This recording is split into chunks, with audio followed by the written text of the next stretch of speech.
As-tu entendu parler de la personnalité INFJ? Penses-tu être l'un d'entre eux? Myers-Briggs a défini 16 types de personnalités, dont l'un des plus rares est l'INFJ, également représenté dans la théorie de la personnalité de Carl Jung. Il se caractérise par l'introversion, l'intuition, le sentiment et le jugement. Le type de personnalité INFJ représente moins de 2% de la population mondiale. Les personnes ayant ce type de personnalité sont connues pour leur empathie chaleureuse, leur perspicacité et leur vision profonde du potentiel humain. Avant de commencer, nous tenons à avertir que cette vidéo est basée sur la typologie Myers-Briggs, qui n'est qu'une théorie et propose des types de personnalités qui ne sont que des tendances approximatives et jamais des classifications strictes. Cela dit, voici 8 signes courants qui indiquent que tu es un INFJ. Numéro 1. Tu es sur une autre longueur d'onde. As-tu souvent l'impression d'être un étranger? Être sur une longueur d'onde différente signifie que tu as une intuition prépondérante et, en raison de la nature du fonctionnement de cette intuition, tu as du mal à expliquer comment ou pourquoi tu sais des choses et cela peut te faire sentir isolé ou incompris des autres. Numéro 2. Tu es perfectionniste et tu procrastines. As-tu un sentiment permanent d'échec? Tu as l'impression de devoir être parfait et tu veux non seulement réussir, mais aussi te surpasser et être capable de dépasser les attentes de chacun, car cela peut être un signe révélateur que tu as le type de personnalité INFJ. Par conséquent, et à cause de ton désir constant d'excellence et de perfection, tu as aussi tendance à beaucoup procrastiner, parce que tout est présenté comme une tâche trop grande et trop ambitieuse. Numéro 3. Tu es perspicace et tu sais comment lire les gens. As-tu une capacité naturelle à comprendre les états émotionnels et les motivations des gens? Cela peut être aussi un signe très clair du type de personnalité INFJ. Tu te fies beaucoup à ton intuition pour aller au-delà du niveau de surface des pensées de quelqu'un. Tu es intrigué par le fonctionnement de l'esprit des autres et par le fait que cela rend chaque personne unique. Numéro 4. Tu as tendance à garder un petit cercle d'amis. Tu as peut-être un grand nombre de connaissances, mais réfléchis.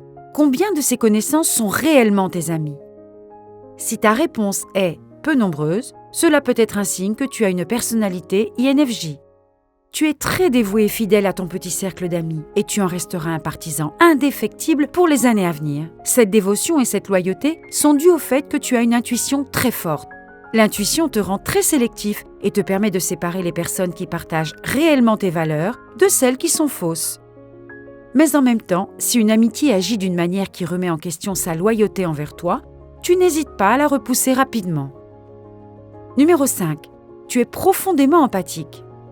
Trouves-tu facile de te mettre à la place de quelqu'un d'autre et comprends-tu facilement les sentiments et les émotions des autres? Ce type d'empathie peut être attribué, une fois encore, à ton intuition et à ta capacité à comprendre profondément l'esprit des autres. Par exemple, lorsqu'un de tes amis se comporte mal ou fait quelque chose de mal, au lieu de te concentrer uniquement sur ce qu'il a fait, tu peux regarder au-delà et envisager d'autres choses, comme d'éventuelles insécurités ou des traumatismes passés. Numéro 6. Tu ne supportes pas les petites conversations. Tu détestes parler de la météo ou de l'équipe de football locale? Tu fais partie de ces personnes qui ne supportent pas les discussions excessives? Si une conversation prolongée t'ennuie au plus haut point, tu as peut-être une personnalité INFJ.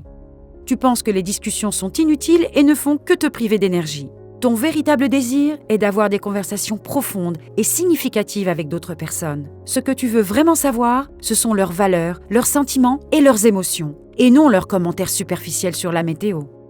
Numéro 7. Tu es concentré sur l'avenir. Si tu es du type INFJ, tu as tendance à faire tout ce qui est possible pour atteindre tes objectifs personnels. Pour ce faire, tu as un regard tourné vers l'avenir, car tu penses constamment à la prochaine étape pour atteindre tes objectifs. Tu as également tendance à être très critique vis-à-vis de tes expériences passées. Et pour éviter de te sentir triste, tu préfères mener un style de vie très concentré sur ce qui est à venir.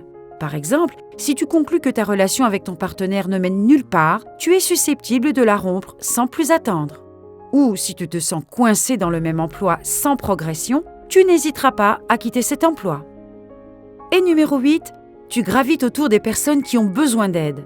As-tu souvent l'impression de devoir aider les gens et as-tu le sentiment que ton cœur est parfois trop grand, débordant de compassion et d'empathie? Si cette caractéristique te permet d'établir plus facilement des relations profondes et significatives avec tes amis, elle peut aussi se retourner contre toi. La combinaison de l'empathie et de la capacité à regarder au-delà de la surface et à voir le bien chez les gens peut faire de toi une victime du syndrome de l'aile brisée. Ce syndrome signifie que tu es incapable d'abandonner les personnes qui ont besoin d'aide. Et si cela peut être très gratifiant et te rend heureux d'aider les autres, lorsque tu en fais trop, cela peut être très frustrant et stressant.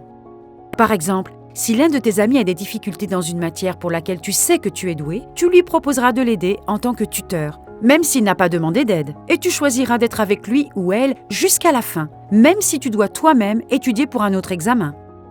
Si tu penses que cette vidéo décrit ta personnalité, félicitations! Tu fais peut-être partie des quelques 2% de la population mondiale qui ont le type de personnalité INFJ. Tu es une personne appréciée de tes amis et de ta famille, et tu t'appuies sur une intuition très développée pour comprendre profondément les choses sans avoir besoin de preuves évidentes. Tu es une personne qui se donne beaucoup de mal pour atteindre ses objectifs, mais qui, en même temps, se préoccupe de la façon dont ses actions peuvent affecter les autres. Sois fier de tes forces et de tes faiblesses, et accepte-les, car cela te mènera sans aucun doute à une vie heureuse et réussie. Merci de liker et partager cette vidéo si elle t'a aidé et si tu penses qu'elle peut aussi aider d'autres personnes. Les études et les références utilisées se trouvent dans la description ci-dessous. N'oublie pas de t'abonner et de cliquer sur l'icône de la cloche de notification pour être informé des nouveaux contenus. Et comme toujours, merci de nous avoir regardés.